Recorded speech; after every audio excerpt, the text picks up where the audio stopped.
Até onde vai a busca pela perfeição e o relacionamento entre o criador e a sua criação? Será possível alguém tão logicamente frio desenvolver sentimentos por sua própria invenção? No momento que Kurotsuchi Mayuri passou a tratar Nemuri Nanago como uma filha, isso aconteceu. Neste novo episódio de Bleach Blood War, tivemos um pouquinho mais desse desenvolvimento e também, infelizmente, a morte da Nemo, trazendo uma carga emocional pro episódio que poucas vezes a gente viu durante essa nova fase do anime. O episódio foi inteiramente dedicado ao conflito dos dois contra o Pernida e tivemos um dos flashbacks mais fofos de toda a obra de Bleach, que eu adorei demais. Mas antes de comentarmos sobre o episódio, eu já gostaria de pedir de antemão o seu like, se possível, e o compartilhamento do vídeo para alguma amiga ou amigo seu que também seja um fã de Bleach. Já comentem também o que acharam do episódio e se a morte da Nemo foi emocionante para vocês, beleza?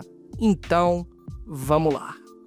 Começamos o episódio novamente com a gargalhada bizarra do Mayuri e o bebê gigante de bucho cheio. Já é a terceira vez que eu falo isso. O bebê acaba explodindo e de dentro dele emerge o braço esquerdo do Rei das Almas, que começa a falar que sempre foi um Quinch e que derrota seus inimigos com arco e flecha. Enquanto isso, o Mayuri tá fazendo aquela expressão de mano, foda-se. E em seguida cita que é vergonhoso o Pernida se declarar como um Quinch. Através da variedade do seu vocabulário, o Mayuri também nota que o braço esquerdo parece estar evoluindo à medida que a batalha progride. Antes que o cientista pudesse refletir mais sobre isso, o Pernida invoca vários pequenos arcos e lança uma saraivada de flechas em direção ao Mayuri, que por sua vez salta para se esquivar, mas o seu braço acaba atingido pelos nervos que estão conectados às flechas. Insano demais. Não vendo outra escolha, o Mayuri explode o seu próprio braço, mas é surpreendido quando uma das flechas muda seu curso com a ajuda dos nervos e vai em direção a ele. Porém, antes que o cientista fosse atingido, a tenente das coxa grossa pega a flecha e muda sua trajetória, ato esse que também custou o seu braço e quase a sua vida. Com os dois reunidos, o Mayuri dá uma bronca na Nemo dizendo que ela não deveria ter interferido. Aqui a gente já nota que o Mayuri fala essas coisas não apenas porque ele é orgulhoso, mas também porque ele se preocupa com a segurança da Nemo. Ele mesmo solta a frase que se ela tivesse caído no chão, já teria virado um monte de carne. Não que eu esteja defendendo o Mayuri aqui, tá? Todo mundo sabe que ele é um cientista maluco capaz de cometer muitos atos questionáveis. Mas é interessante ver que por trás dessa postura fria e lógica, existe alguém que se importa com pelo menos uma coisa. Em sua pequena discussão, o Mayuri cita o nome científico da Nemo e fala que seria um fardo enorme para ele se ele tivesse que desenvolver a próxima Nemo depois de tudo que essa já viveu e experimentou. É bem legal que, apesar da situação, o Kubo sempre mantém essa dualidade com relação à personalidade do Mayuri. Dependendo das consequências, você fica na dúvida se o que ele tá fazendo é puramente pelo apego emocional ou por causa da sua lógica científica.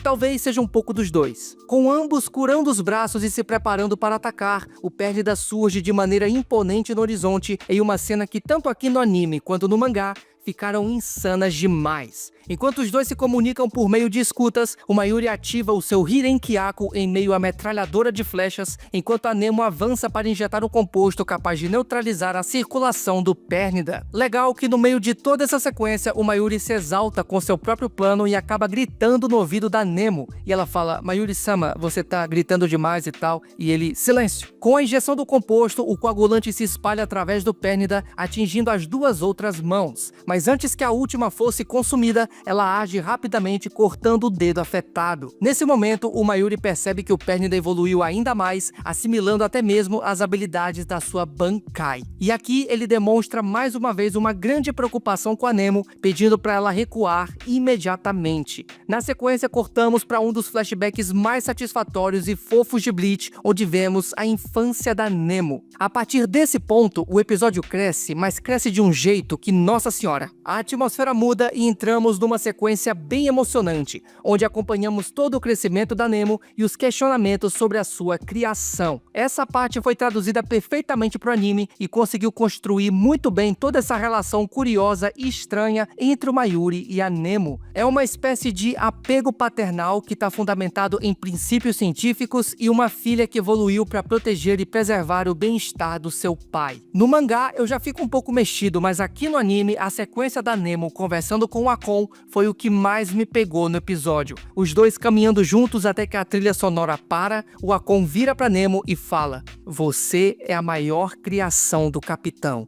Putz, aí não dá, né? Pega de um jeito que, meu amigo, fica difícil. Esse foi o momento mais emocionante do episódio pra mim. Voltamos pra batalha onde a Nemo salta resgatando o Mayuri e papocando Pérnida no processo. O cientista se surpreende com as suas ações e ela diz que a sua missão é protegê-lo. Deixando o Mayuri no topo de um edifício, a Nemo assume a frente e avança pra cima do Pérnida, lançando seu ataque definitivo, Gikon Jurinju, que sacrifica uma pequena parte da sua alma. Eu gostaria de destacar a animação e os efeitos sonoros dessa sequência que ficaram sensacionais. Principalmente os quadros dela lançando o projétil e após a explosão produzindo aquele som que ficou bom demais. Dividindo o Pérnida ao meio, a Nemo despenca em direção ao solo e como últimas palavras, ela não poderia dizer outra coisa senão Mayuri-sama. Últimas palavras porque logo depois, os nervos do Pérnida voltam a ganhar consciência e perfuram todo o seu corpo, fazendo a maior criação do Mayuri explodir em pedaços.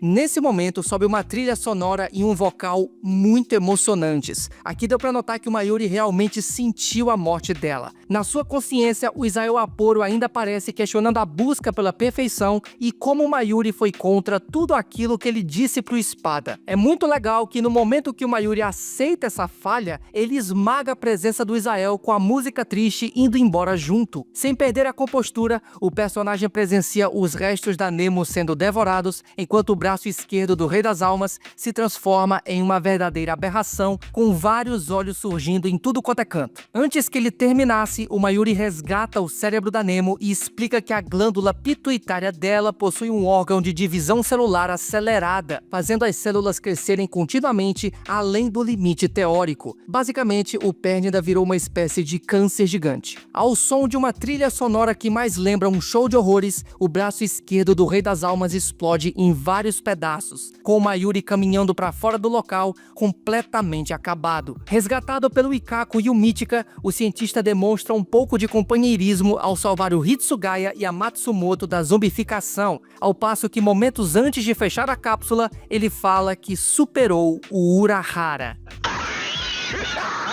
Bom, ele ainda não viu o Jinta e a Ururu ainda, né? Tomara que nem veja. Depois disso, ainda temos o pós-créditos, onde vemos o Basbi finalmente encarando o Jugran e ali o Toto e a Gisele lutando contra os soldados do rei com a ajuda das Bambi zumbificadas. Como essas unidades não estão presentes no mangá, eu teorizo que esses soldados com a forma do Mimihage vão aparecer aos montes na próxima temporada para dar palco para todos os Shinigambis no Vavelt mostrarem as suas técnicas, tornando a batalha final contra os Quinches ainda mais épica. Anotem aí. De poema tivemos a Nanau, o que significa que teremos a conclusão da luta contra o Lilibarro e eu espero outro episódio bastante emocionante. Esse aqui, mais uma vez, foi praticamente perfeito. Muito bem animado, o CGI parece que ficou ainda melhor que na primeira parte da luta, mesclando muito bem os elementos de 3D com 2D, o sacrifício da Nemo, a cena do Isael e a trilha sonora principalmente ficaram excelentes. De nota, 5 de 5 projetos Nemuri.